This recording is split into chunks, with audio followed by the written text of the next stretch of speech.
من الشيطان الرجيم بسم الله الرحمن الرحيم ذلك الكتاب لا ريب فيه هدى للمتقين وقال النبي صلى الله عليه وسلم خيركم من تعلم القرآن وعلمه. الہی رونق اسلام کے سامان پیدا کر، الہی رونق اسلام کے سامان پیدا کر، دلوں میں مومنوں کے الفت قرآن پیدا کر، دلوں میں مومنوں کے الفت قرآن پیدا کر. محترم حضرات، سامعین کرام و حاضرین جمعہ، آج کے اس جمعہ میں میرا موضوع سخن دنیا کے سب سے پاکیزہ مقدس کتاب قرآن پاک ہے. ہمیں چڑھتے سورج کی طرح یقین ہے کہ اس کا ایک ایک حرف سچا اور صادق ہے. وہ قرآن پاک جس کی زبان مقدس، بیان مقدس، جو فصاحت و بلاغت کی ٹھاٹھ مار کا سمندر ہے، جس کے متعلق ارشاد ربانی ہے. قرآن وہ کتاب ہے جس کا صادق اور برحق ہونے میں کوئی شک و شبہ نہیں، جس کے بارے میں محبوب انسانیت حضور پاک صلی اللہ علیہ وسلم نے ارشاد فرمایا، تم میں سب سے بہتر وہ شخص ہے جو قرآن سیکھے اور سکھائے. دعا کیجیے خداوند قدوس ہم سب کو قرآن پاک کی دولت سے مالا مال فرمائے. نوجوان دوستو، قرآن پاک رب ذوالجلال کی طرف سے عطا کردہ وہ حسین تحفہ ہے جس نے 23 برس کی قلیل مدت میں پورے عالم میں انقلاب برپا کر دیا کہ بڑے سے بڑے فصحاء، بلغاء، ادباء اور شعراء حیران و شصدر رہ گئے، جس کی آیتوں کو سن کر پتھر دل موم ہو گئے. دوستو، یہی وہ قرآن ہے جو رات کی دنیا تک کے انسانوں کے لیے سراپا ہدایت و رحمت ہے. یہی وہ قرآن ہے جس نے رسول کی رسالت کا اعجاز بخشا. یہی وہ قرآن ہے جس نے بد مردہ قلوب کو تازگی بخشی. ہاں، یہی وہ قرآن ہے جس کی برکت سے جنات و شیاطین کا آسمانوں پر جانا بند ہوا. یہی وہ قرآن ہے جس کی برکت سے عزت و رفعت کے سامیانے گڑ گئے. یہی وہ قرآن ہے جس کی بدولت محبوب حقیقی کی رضا نصیب ہوتی ہے. یہی وہ قرآن ہے جو سچائی اور امانت داری کا درس دیتا ہے. یہی وہ قرآن ہے جس کی بدولت حضرت عمر فاروق کو ایمان نصیب ہوا.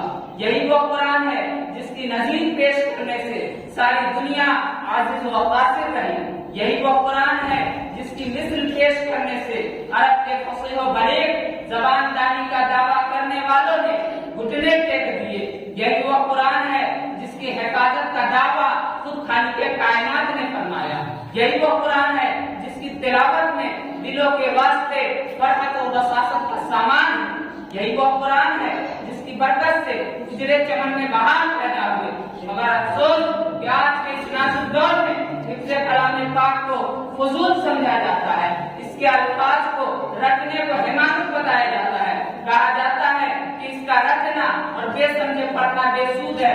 افسوس کہ اس قرآن پاک کے بارے میں ہمارا کیا خیال ہے کہ جس کے بارے میں شہنشاہ فقہا جناب محمد رسول اللہ صلی اللہ علیہ وسلم نے ارشاد فرمایا، اقرا وارتقی ورتل کما كنت ترتل فی الدنیا فإن منزلك عند آخر آیۃ تقرأها. کہ کل قیامت کے دن حافظ قرآن سے کہا جائے گا کہ قرآن پڑھتا جا اور جنت کے درجوں پر چڑھتا جا اور ٹھہر کے پڑھ جیسا کہ تو دنیا میں ٹھہر کے پڑھتا تھا. بس تیرا مقام اور ٹھکانہ وہی ہے جہاں آخری آیت پر پہنچے. یاد رکھو، یہ قرآن دنیا کا سب سے بڑی نعمت ہے. زمین و آسمان، چاند، سورج، ستارے اس نعمت کا مقابلہ نہیں کر سکتے. یہ قرآن رب کائنات کا سب سے عظیم اور مقدس کلام ہے. کیوں نہ ہو، جبکہ اس کا اتارنے والا امین، جس کے ذریعے اتارا گیا وہ بھی امین، اور جس ذات پر نازل ہوا وہ بھی امین، اور جس مہینے میں نازل ہوا وہ تمام مہینوں سے افضل، اور جس رات میں نازل ہوا وہ 1000 مہینوں سے بہتر. اللہ کا یہ مقدس اور پاکیزہ کلام سب کلاموں سے افضل اور برتر ہے. حدیث پاک میں آتا ہے، فضل کلام اللہ علی سائر الکلام کفضل اللہ علی خلق خلقه کہ اللہ کے کلام کو سب کلاموں پر ایسی فضیلت ہے جیسا کہ خود حق تعالی شانہ کو تمام مخلوق پر۔ اللہ کا دلارا اور خدا کا پیارا نبی ارشاد فرماتا ہے کہ جس نے قرآن پڑھا اس پر عمل کیا اس کے والدین کو کل قیامت کے دن سورج سے زیادہ روشن تاج پہنایا جائے گا۔ غور کرنے کا مقام ہے کہ جب والدین کو اس گرا قدر انعام سے نوازا جائے گا تو پڑھنے والوں کے مقام و مرتبہ کا عالم کیا ہوگا۔ حضرات، قیامت کا میدان ہوگا، ایسے 10 آدمی جن کے لیے جہنم واجب ہو چکی ہوگی۔ حافظ قرآن اپنے رب کی بارگاہ میں سفارش کرے گا، پروردگار عالم اس کی سفارش قبول کرے گا اور ان کو حافظ قرآن کی برکت سے نجات عطا ہوگی۔ مسلمانوں، قرآن کریم و عظیم برکت اور سعادت ہے جو روح خداوندی اور معدن حیات اور سرچشمہ زندگی، وہ قوم جو پشت پشت سے مردہ چلی آ رہی تھی، دنیا جس کو ذلیل اور حقیر جانتی تھی، کوئی ان کو اونٹ کی مینگنیوں میں کھیلنے والا سمجھتا، کوئی ان کو جاہلین